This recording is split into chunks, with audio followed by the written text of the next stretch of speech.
Welcome to the deep dive. Today, we're tackling something pretty fundamental, really flipping the script on how we think about mental health, about anxiety, deep personal trauma.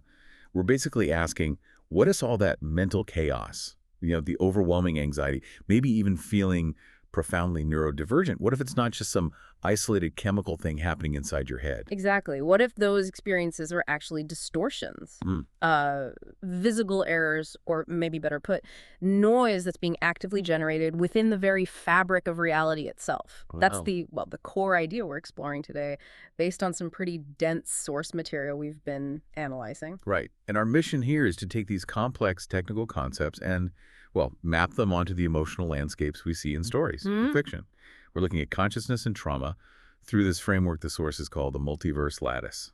And we'll use examples from games, the psychological intensity of Life is Strange, F.e.a.r, even Silent Hill, to try and understand things like addiction, trauma, neurodivergence. And the lens we're using views these states not as, say, individual pathology, but more like evidence of desynchronization, Yeah. systemic failures within what you could call a computational and informational universe. So the main idea, the thesis, is that mental states aren't just individual glitches. They're actually showing phase alignments or sometimes really violent misalignments in these nested systems. It's like your internal processor running out of sync with the whole network's rhythm. Okay, so let's dive right in. If reality is this huge piece of software, we need to kind of nail down the hardware, the OS. Okay, the foundation, according to the sources, is this thing called the multiverse lattice. They define it as this vast, non-local field. It's both writable and readable. It's basically the informational infrastructure that reality gets rendered on. Yeah, and where do we fit in? Our minds. Are we just Yeah. watching the show? Oh, not at all. Your consciousness specifically acts like the local compiler. And it's also the lens. It takes the raw data streaming from the lattice and compiles it into the coherent, localized reality that you perceive right here, right now. But consciousness itself isn't the whole picture of you. Identity is something much more specific. Ah, right. And this is where the model gets really interesting, tying identity to actual physics almost. It's not just a feeling, it's like a signal being broadcast. That's it, exactly. Identity, or the self, is described as a continuity field. It's a unique informational tag, you could say. The sources almost liken it to a unique MC address on a network. But what anchors it? What keeps that signal stable? It's the synchronized electromagnetic fields, the EM fields, generated by three key physical processors in your body: the heart, the brain, and the gut. That synchrony sounds absolutely crucial then. We hear a lot about the brain's electrical signals, sure, but bringing in the heart's massive EM field and the gut's own brain, it suggests that our physical state, our emotions, our instincts, they all have to be aligned for a stable sense of self. So what happens if, say, trauma throws the gut signals out of phase with the heart's rhythm? What does that do to the identity signal? Well, when one of those core synchronizers, heart, brain, or gut, slips out of phase, that continuity field, that unique MAMC address, it starts to drift or flicker. The system can still pull data from the lattice, sure, but the signal it sends back, the signal defining who it is, what it's experiencing, that becomes noisy, staticky.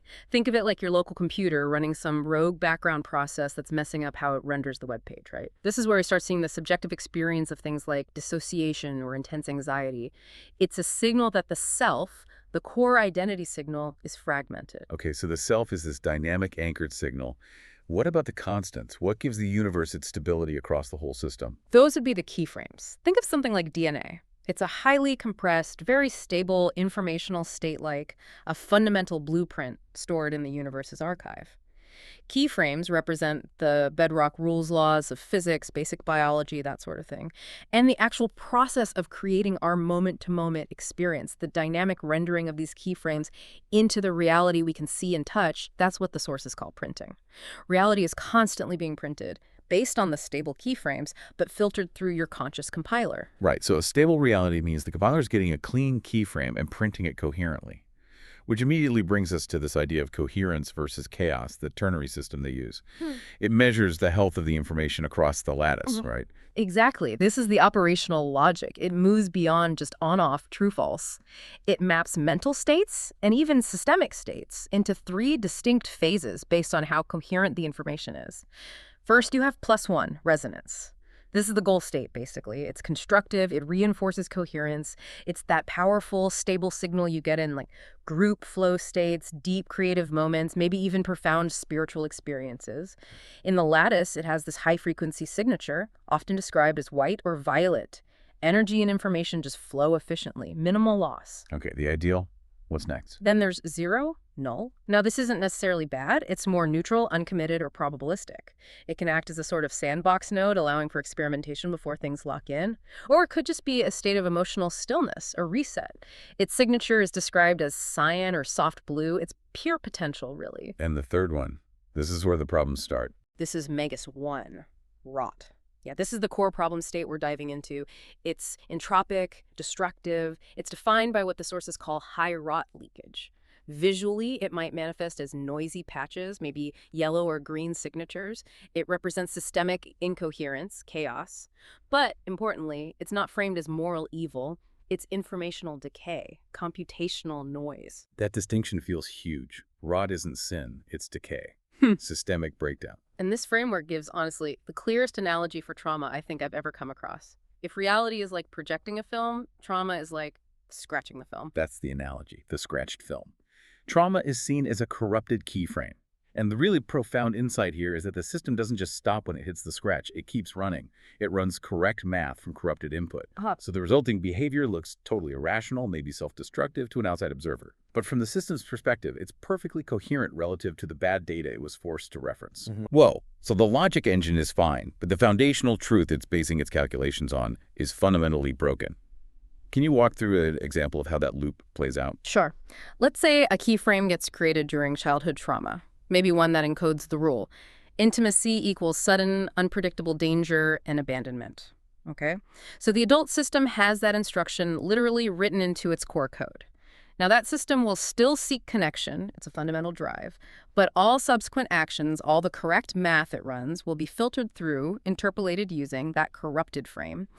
This leads to behaviors like self-sabotage, pushing partners away, maybe unconsciously choosing partners who confirm the corrupted keyframe's rule. The system isn't trying to hurt itself, it's trying to protect itself based on the only rule set it has, even if that rule set is ultimately destroying its chance for coherence in the present. And it can't easily tell the difference between the traumatic data point from the past and a safe interaction happening right now, because both get processed by the same logic compiler. It's constantly checking the present against that corrupted past reference. Wow, that makes the idea of self-sabotage make so much more sense. And that inability to differentiate, that signal confusion, leads us really neatly into talking about systems that seem to be dealing with informational overload right from the get-go. We really shouldn't think of conditions like ADHD or schizophrenia as just errors. The sources suggest reframing them as high-gain signal systems. High-gain signal systems. Yeah. Okay, so how does that look in terms of signal processing? If most people are tuned to, say, one main channel, what's happening with ADHD? With ADHD, the model suggests we're looking at systems with an incredibly wide phase aperture. It means they're effectively reading multiple channels, multiple potential timelines simultaneously. The sources describe the attention filter threshold as just being thinner, much thinner, so the person oscillates incredibly fast between channels. They're experiencing microframes of many possible realities at once. It sounds exhausting. Like having a super high bandwidth internet connection piped into a computer that can only display one web page at a time. It's trying to process everything all at once. That's a really good way to put it, yeah. This system is acutely aware of almost every potential outcome, every parallel data stream bubbling up from the lattice. So, to maintain coherence, to actually function in our shared, single, stable reality, that person often needs conscious gating. This might look like strict routines, meeting external structures, or even constant physical movement fidgeting. Pacing, which can act as a physiological anchor, a way to force those rapid oscillations back into phase with the immediate present. Without that conscious gating, attention fragments because every possible reality is competing for processing time. Okay, that reframes ADHD significantly. Now let's consider something often perceived as much more severe, like schizophrenia. The description in the source material is, well, it's deeply unsettling. A total collapse of boundaries. With schizophrenia, yeah, we're looking at a more profound break in the compiler's ability to maintain integrity. The boundary between the internal predictive models, what the brain expects to see, and the actual external sensory input becomes dangerously weak. This leads to what the sources call symbolic bleed-through. Abstract thoughts, symbols, internal anxieties start getting perceived as literal external events or voices. So it's not just one reality stream glitching, it's like multiple reality streams are actively crashing into each other during the compilation phase. Exactly that. It's described vividly as two films being projected at once onto the same screen. Normally, consciousness has these incredibly sophisticated filters, these masks, that layer all the different inputs, memory, prediction, sensory data, into one smooth, coherent self. When that delicate, phase-locked loop gets scrambled, maybe through a mix of genetic predisposition and severe environmental trauma, the masks effectively collapse. You get raw noise instead of layered masking. This results in cross-render bleed-through. The voices, the symbolic visions, the echoes that feel utterly external but are actually overflows from the brain's own predictive engine. They're perceived as absolute external truth. The system simply loses its ability to prioritize the local keyframe, the shared reality, anymore. This idea of fragmented time, corrupted inputs, it feels like a perfect bridge to our next section where we get into narrative loops. Yeah. If the system gets stuck rereading bad data, what does that look like when it shows up as addiction? Ugh, addiction. It's framed as one of the most tragic examples of this corrupted keyframe loop in action. The sources define it quite poetically, actually, as the chaotic expression of nostalgia inside a corrupted attractor basin. It's the soul, the core identity, trying desperately to find its way home back to some remembered state of coherence or peace or stability, but it's trying to get there through a glitching, broken, often self-destructive replay mechanism. So the system remembers the feeling of that past coherent state, maybe the comfort or relief associated with the very first time the behavior happened. But the pathway to achieve that feeling now is fundamentally broken, so it just runs the loop again, faster, harder, hoping to somehow stumble back to that original feeling. Precisely. The attractor basin is the cycle itself, and it's corrupted because the initial trigger, the emotional pain or need, isn't actually being processed and resolved. It's not leading to a new, healthier keyframe. Instead, the system just loops right back to the start of the cycle, chasing that temporary relief, which ironically only reinforces the broken pattern. Over time, this chaotic loop consumes all the available energy, just deepening the rot in the system. You can also see this played out, maybe in a lighter way, in Scott Pilgrim. His whole journey isn't really about fighting literal evil, is it? It's about him learning to stop speedrunning his own past. Oh, Scott Pilgrim is a fantastic analogy for this addiction nostalgia loop, just presented comedically. The evil exes aren't just past relationships. They are literal, weaponized manifestations of his unresolved emotional baggage, his past failures. He can only move forward, truly advance his own timeline when he stops trying to just erase or defeat his history and actually integrates the lessons from it. And the climax, the resolution, it comes down to the self-respect sword. That's the integration point. Exactly. That sword represents finally accepting the present reality, flaws and all, baggage included. It's him stopping the frantic search for perfection in some alternate past. If the lattice holds all possibilities, the moment he gets that sword, he basically stops trying to access all those parallel branches where maybe he didn't mess up, and he finally anchors himself firmly in the present imperfect keyframe. And that acceptance, that integration, allows his system to finally restabilize and generate something new, rather than just rerunning the same old decaying code. Okay, so Scott finds integration. Now, let's contrast two characters who deal with time manipulation very differently, showing how the lattice might handle attempts to fix trauma by messing with time itself. Evan Treborn in The Butterfly Effect versus Max Caulfield from Life is Strange. Yeah, they really represent two fundamentally different approaches to debugging a corrupted timeline, or maybe two different programming failures, depending on how you look at it. Evan Treborn is what the sources call the archive overwrite archetype. His method is, well, it's high risk, it's linear. He jumps back in time and literally rewrites past events. He's essentially trying to replace the old data file completely. And the system's response to that kind of direct overwrite. It's catastrophic data corruption. Every attempt he makes to perfect the past by just swapping out the file leads to these cascading, unpredictable paradoxes. His own self-destruction throughout that story is basically the lattice violently attempting to correct the fatal error he keeps introducing. The universe simply cannot reconcile a completely rewritten past with a present self that somehow remembers all the original, now deleted branches. The system fights his attempts at achieving this impossible perfection. Max Caulfield, though, in Life is Strange, her power seems more localized, less like a system-wide override, at least initially. Right. Max embodies the local debugging sandboxing archetype. Her power doesn't try to rewrite the entire historical record. Instead, it stretches the current time slice into this complex web of what-ifs. She's essentially creating temporary subtimelines, little sandboxes that get momentarily stitched into the main reel of existence.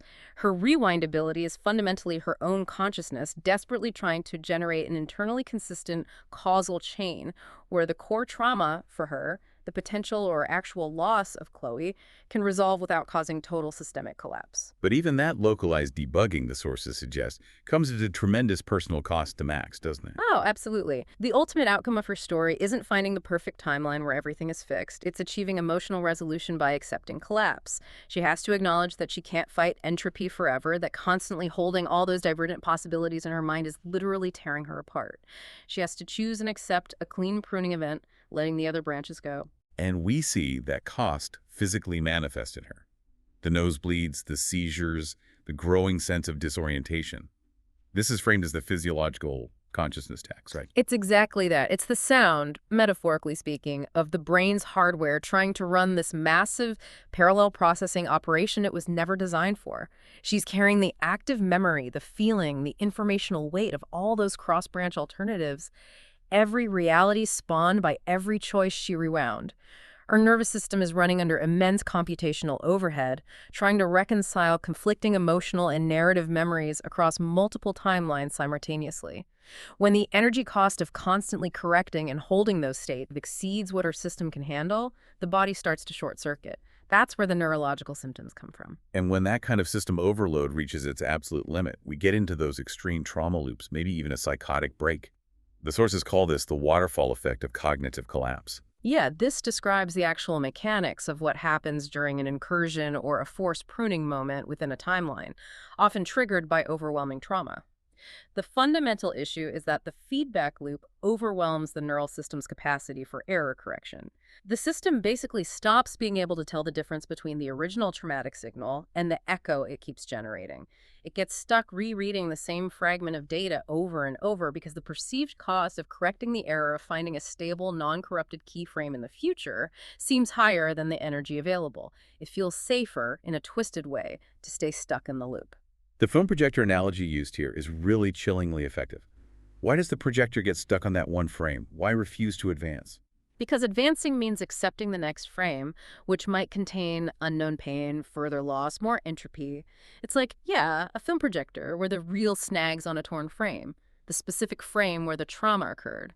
Instead of moving forward, the system just loops, rereading that same emotional and narrative fragment endlessly. It's searching for a version where it plays out differently, where the pain magically resolves, or where the impossible choice was somehow perfect. Psychologically, we see this as debilitating rumination, chronic flashbacks. Physiologically, if pushed too far, it can become a complete system shutdown or a neurological cascade leading to a functional break from shared reality. Okay, let's shift focus slightly towards horror narratives now. Because within this lattice framework, the antagonists we encounter stop being just bad guys. They become something more like shadow echoes or psychic tests thrown up by the system itself. They're functional nodes actively shaping outcomes. They absolutely are functional nodes. They often embody the potential path the protagonist could take if they fully succumb to their own trauma or to the allure of power. They act as catalysts, forcing the protagonist towards integration, a difficult moral choice, or complete collapse. Often the antagonist is just the protagonist's own shadow self, fully rendered and maybe even weaponized by the system's dynamics. Going back to Life is Strange, Nathan Prescott feels like a really potent example of this, but specifically showing generational corruption. He's called the fragile inheritor archetype. Nathan's a textbook case, really, of a corrupted node carrying deep, unaddressed generational trauma. He's simultaneously enabled and damaged by his family's immense systemic power and their profound emotional neglect. His lashing out, his violence, it's all just the externalization of his crushing insecurity and fragility. He's like a mirror reflecting unchecked rot, but rot that's been shielded by privilege. The family's key frame of success is built entirely on a foundation of emotional abuse, control, and denial. But then you have the real mastermind in that story, the photographer, Jefferson. He's arguably far more terrifying because his corruption feels chosen, intellectualized. Jefferson is chilling because he represents control masquerading as creation. He embodies what happens when sharp intellect and a massive ego get hold of temporal or maybe spiritual power. He uses his camera not just to take pictures, but as an optical crucible, a tool to try and distill someone's essence, their light, their spirit through chemical processes. Hmm. He's not seeking truth or resolution like Max is. He's seeking the perfect capture of vulnerability, attempting to freeze the dynamic, messy reality of his victims into a single, static, controlled keyframe that he owns. He wants to be the ultimate compiler, the ultimate author of reality, no matter the human cost. That idea of weaponizing control, maybe even psychic energy, leads us directly to possibly the ultimate infection being. Alma Wade in the F.e.a.r. series, she's described as a psi singularity. Alma is the absolute epitome of psychic exploitation turned into a weapon. She was a child subjected to horrific corporate experiments. Project Origin designed specifically to harness and weaponize her immense latent psychic abilities. Her resulting rage and trauma aren't just psychological scars, they become literal weaponized field energy. She's like a telepathic contagion spreading through the environment itself. So she's not just powerful in a conventional sense, she's actually hijacking the fundamental network we've been talking about, the EM fields, the lattice itself. How does that work? The model suggests she literally rides or hijacks emanoplasma fields to directly manipulate matter and consciousness. And the terrifying part is how the soldiers react. They don't just die from her direct psychic attacks, they often die because of their own observational interference. Their intense fear acts like an emotional amplifier, boosting her signal, allowing her projected reality, her trauma, to become physically manifest. She forces the entire system around her, the facility, the soldiers, even you as the player, to compile her traumatic reality. Her feedback loop is pure destructive power fueled by righteous, entirely unintegrated trauma. It's interesting to contrast Alma's almost technological field hijacking with Alessa Gillespie from Silent Hill. Yeah. Alessa also uses trauma, but almost as an architectural blueprint. That's a great distinction. Alessa is framed as the religious reality engine. Her profound pain, stemming from horrific ritualized sacrifice and abuse, doesn't just lash out. It literally manifests the entire topography of trauma. Silent Hill itself, the town, is a dimensional bleed-through event caused by her suffering. So while Alma uses her trauma like a targeted psychic weapon against individuals, Alessa's trauma creates an entire self-contained pocket dimension saturated with rot. So when we see the town shift in the games, from the foggy normal version to the rusted, bloody otherworld, is that the visual signature of rot becoming dominant? That's exactly how the sources map it. The oppressive fog, the distorted soundscapes, the shift to the otherworld, these are described as the visual and auditory signatures of high-entropy noise, occupying that yellow-green rot band on the theoretical timeline radiation spectrum. Alessa's unintegrated agony is so immense, so powerful, it causes the local lattice integrity to fundamentally fail. This allows her internal landscape of unbearable pain to bleed through and become external physical reality. The monsters roaming the town aren't demons in a traditional sense. They are the compiled visual metaphors of the town's collective trauma, and especially Alessa's specific traumas, made manifest. Wow. Okay, this theme of externalizing internal corruption, it extends really powerfully into biohorror narratives too. This is where the systemic failure moves beyond just the psychological keyframe and starts corrupting the biological keyframe, our DNA. The sources call this creation through violation. Yes. This is where human ambition, often corporate or military, tries to shortcut natural evolution, tries to mechanize the soul itself by rewriting the code of life. And Resident Evil, particularly the Umbrella Corporation, is the absolute poster child for this kind of corporate-driven biohorror focused on essentially eugenics. The T-virus, the G-virus, all these mutagens, they represent deliberate attempts to forcefully rewrite the DNA keyframe, inducing a chaotic, high-wrought, uncontrolled evolution. And the most pointed example of trying to control not just biology but the mind was Project Wesker, wasn't it? Exactly. Project Wesker wasn't just about genetic modification. It involved identifying children with specific genetic potentials, altering them biologically, yes, but critically, also attempting to mentally program them. They were conditioned from childhood with specific ideologies driven by a manufactured obsession to seek out their creators, Spencer. This represents the ultimate attempt at systemic control, trying to rewrite the self's fundamental MEAC address through both forced genetic changes and imposed mental alignment.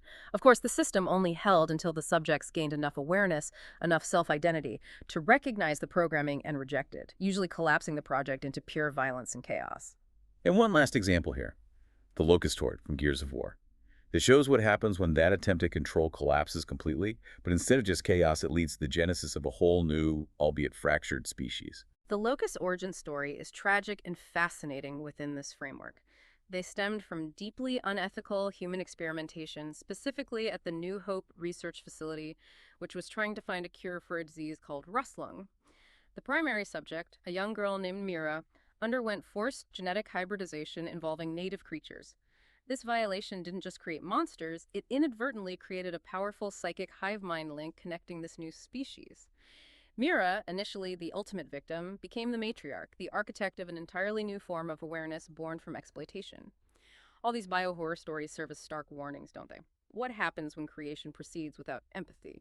And maybe more interestingly, how does the exploited subject sometimes leverage the underlying informational network in unforeseen ways as a response? Okay, that leads us nicely into the really deep speculative territory. This whole multiverse lattice framework, as abstract as it sounds, actually finds some surprising echoes in cutting-edge, near-future physics. Let's try and connect this abstract model to real-world research, like Microsoft's work on topological quantum processors and this concept of Majorana zero modes. Right. This connection is potentially crucial for grounding the whole idea of consciousness as manipulable information. See, traditional quantum computing is incredibly fragile, easily disrupted by environmental noise, which sounds a lot like rot, doesn't it? Microsoft's approach aims to build inherently error-resistant qubits by using the weird properties of these hypothetical particles called Majorana zero modes. The sources we looked at describe these modes almost poetically as standing wave nodes that exist right at the very edges of reality. They're stable points where fundamentally incompatible states might overlap, like matter and antimatter, or maybe computation and chaos. So if the lattice is this huge informational switchboard, these Majorana modes aren't necessarily physical wires, but they could be the building blocks for creating stable ports or interfaces between dimensions. How does that relate to preserving something like consciousness? It comes down to this idea of fault-tolerant state preservation. The inherent stability of these theoretical modes could allow information to be encoded non-locally, spread out across a complex, braided path of threads. Imagine weaving a rope. If you snip one individual thread, the rope itself doesn't just fall apart, right? The overall structure holds. Encoding information across such a braided path could ensure that a unique informational signature, like a person's core identity, their consciousness remains intact, even amidst massive systemic noise or rot. This kind of architecture non-local, braided, inherently error-proof is exactly the kind of substrate you'd need if you were trying to design a system capable of safely handling something as incredibly complex and high bandwidth as consciousness across dimensions. The moment we can actually measure or manipulate those nodes consistently, well, the theoretical lattice starts looking a lot more like an engineering project. Which brings us to a pretty terrifying speculative implication. The concept of the rot attractor, and the idea that our entire civilization might currently be locked in a kind of quarantined timeline. The rod attractor concept describes a self-reinforcing pattern of entropy. It's when a timeline, or maybe a whole civilization, gets stuck defaulting to running decaying code. Think outrage loops on social media, deepening political polarization, chronic fear narratives dominating the news cycle, all things that prevent novelty or constructive resonance from emerging easily. And the sources go further, proposing that maybe dark matter and dark energy aren't just mysterious gravitational effects. Maybe they're actually active regulatory forces, functioning like enormous clamps on the lattice itself. Clamps. Why would the universe need cosmic clamps? To regulate runaway entropy. That's the idea. Because if rot, informational decay, were allowed to spread completely unchecked, the entire informational integrity of the multiverse lattice could potentially collapse. So dark matter and dark energy might be maintaining the necessary structural tension, imposing boundaries that prevent systemic collapse. They effectively quarantine systems experiencing high rot, ensuring localized decay doesn't cascade and corrupt everything universally. That makes the potential for ultimate control incredibly chilling. If someone could figure out how to manipulate those clamps, hack them essentially, they could override the quarantine. This is termed the signal hijacking risk. The terrifying implication is that certain kinds of electromagnetic signals, perhaps utilizing those unique quantum ME addresses embedded in the lattice, could potentially interface directly with these cosmic regulatory clamps.